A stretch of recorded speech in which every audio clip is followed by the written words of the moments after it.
ලස්සන පරිසරයක්.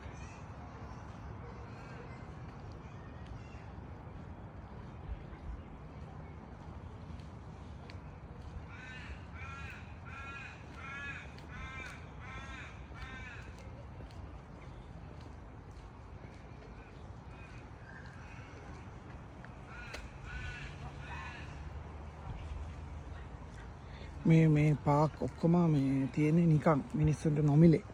කිසිම සත පහක්වත් අය කරන්නේ නැහැ. කා පාක්ස් ෆ්‍රී මුදල් අය කිරීමකින් තොරව තමයි මේ සියල්ල මිනිස්සුන්ට මේ දීලා තියෙන්නේ. සියලු පහසුකම්. මේ බලන්න තැන් වල බංකු දාලා තියෙනවා. අර පොඩි ළමයිට සෙල්ලම් කරන්න මේ තරක් තියෙනවා මේ.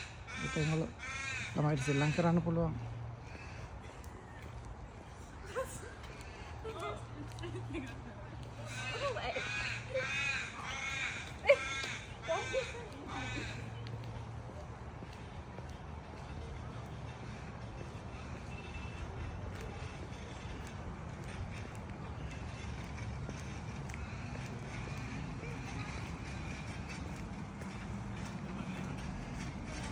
टॉयलेट पास का मक्कम क्यों नहीं है